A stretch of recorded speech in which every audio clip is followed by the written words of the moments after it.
I would say, for me, the first thing that comes to my mind is taking control of my life and my earnings. It means freedom, total freedom, and that is time freedom, freedom for my family, and financial freedom. Definitely freedom as well. Freedom to create, freedom to navigate the world in which you would like to position yourself and how you would like it to look like, and the freedom to create opportunities for other people. To me, it means taking a risk on your passion. For example, if whatever you like, just as passionate as you are about it, you can make money from it. You just have to put your head to it, and God willing, you'll be successful. Is really redefining who you are, having the ability to grow outside of yourself and really place your own authentic mark in the world. Just having a mission, the vision, and the intention to create multiple streams of income while doing something we love.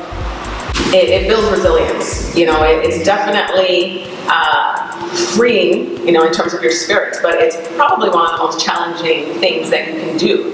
I find that, you work harder as an entrepreneur. In my opinion, anyhow, it's much easier to get up, go to work, and come home. And so as one of the benefits, though, as the economy changes, I believe someone mentioned, staying informed and learning new things, and you sort of move with the times, because that's what we do. So as things change, you change, you grow with it. For me, I feel that having the ability to be an entrepreneur really means you're life learning, because there's so many hats that you wear at any given time that you're building yourself with so many different skill sets. An example of that for me is I do beekeeping, but my paralegal background helps me keep my contracts in check. So I know that if I do a deal, I'm getting paid, everything's signed off on.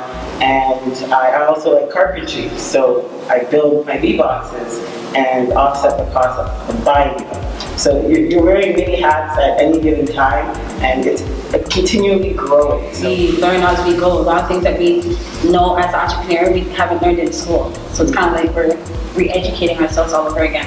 One of the characteristics that is definitely built in me is the ability to spend time alone. Now, I find that working with entrepreneurs, coaching new entrepreneurs, it's one of the things they struggle with, is really being alone, finding time, spending time alone, researching, reading, creating, innovating. Spending time alone is where you can create and innovate.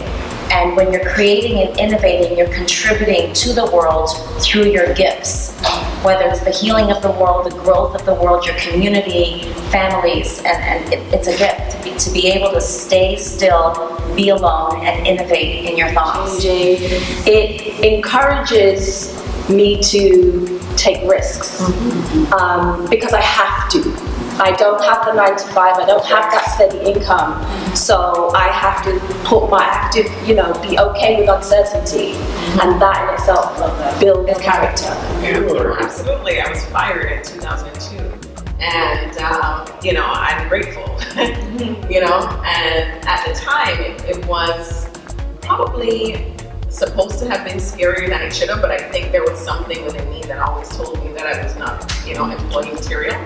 And so I just decided to go for it, just not go back, not look back. No wonder there's so much anger in some people, so much unhappiness. You have to do what you have to do. I get it, and it's not a critique, because entrepreneurship is not for everyone, as we know, right? But it's definitely the number one driving force for me, is to never have to go back there. There's no plan B. So, I meet a lot of women in particular who they go and they get their degrees, and that's great, and there's always something to fall back on. And the first thing that I help women to understand, to see clearly, and to believe, to really own, is that there should never be a plan B as an entrepreneur. Never. Well, knowing that there's a plan B will actually prevent you from putting in 100% to plan A. But when there's no plan B, you're all in. When I decided to quit my job and focus, I was just like, well, I like my things. I'm not working for anyone else, and that's a decision I'm making. So I need to figure this out, and I need to get the clientele that I need to be. And it does get scary. There are days when it's like, what does next month look like? How am I going to pay my bills next month? We need those times when we feel that fear, so we can remember next time it happens, we've got through it and we managed. So yes, it does get scary, and that's okay. Because for me, it's not even just about me anymore, because I have staff now. And so the challenge is like before, it's just like you focus on yourself and it's like, okay, like, you know, I can get through. If there's gonna be a cut, it's a cut to me. But now when you have staff, it's like they have a family, they have bills, and I feel like whenever, I think the scariest part for me is it's not about just me anymore. So when you start to grow and you take on other people, it's like all of their issues are now your issues too. And so that drives me even more to think outside of the box, to be more innovative, to get up in the morning, write grants and make partnerships, because now I know there's other people that I'm supporting as well, not just myself. And I think it's the same thing with being an entrepreneur. It's like that fear actually drives you to do the things that you thought maybe you couldn't do, but now you have that kickstart that's like, you know what, you have to do it. Don't be afraid to be afraid. I think being passionate about what you're doing, that's what feeds it, right? True passion. You know, there was a time when the money would be the number one decider, right? And you know, as an entrepreneur, you will very quickly find out that even with, you know, the sales, it won't really stay that way if you're not passionate about what you're doing. But The power of storytelling. Really using your story to serve the world. One of the greatest gifts I've been given is the ability to use my pain to serve the world. Whatever it is, whatever walk of life that you come from, the power to be able to connect and relate to that in business. I mean, we see it in corporations, we see it in commercials all over the world.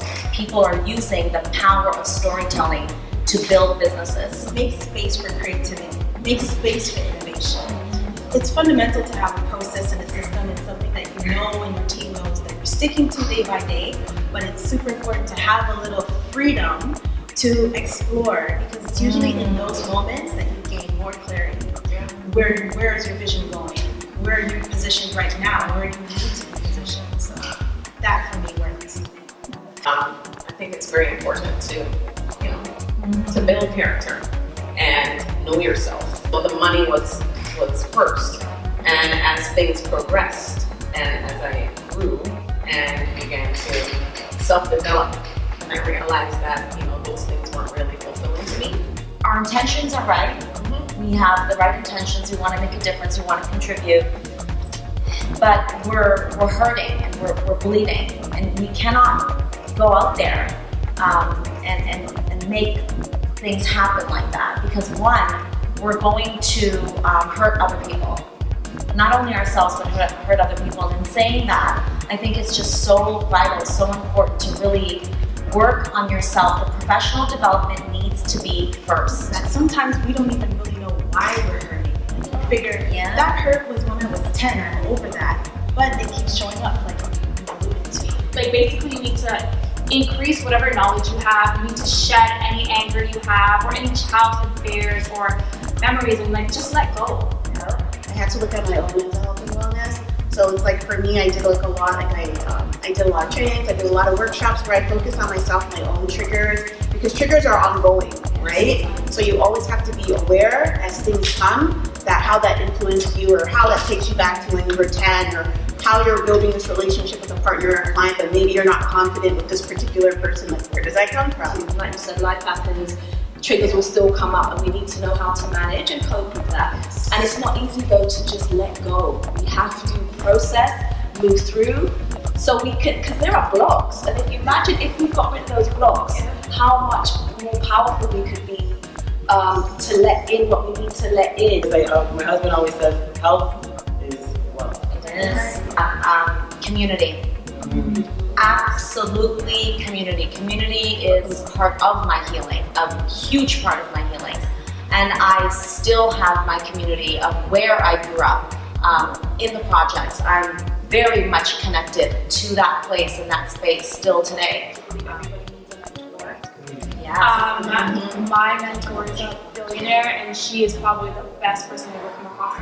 And she taught me, like, you need people around you who are either better than you or on your level, so they understand what you're talking about. So having people, some kind of avenue where new entrepreneurs have the ability to tap into, experienced ones that they can connect with and, receive guidance and, encouragement and motivation and so forth would definitely be a great resource. Say funding for sure, and not more so like loans. I think grants for entrepreneurs would be more from the city. I think more entrepreneur groups, like wellness groups, where people can get together, connect, like really create some collaboration opportunities. Something like that where people can actually walk away with an actual resource. I call it the circle of care.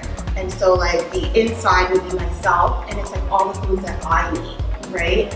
And then the outside is like my family and friends and like what I need from them, but I'm really specific. I don't just be like, we're your friends.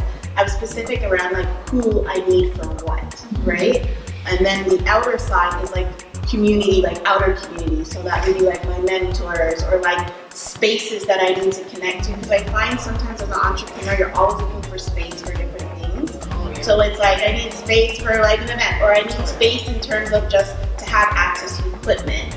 So it's like making a list of the things I actually really need in order for me to be successful, not just personally, but even the growth of like my organization or my team.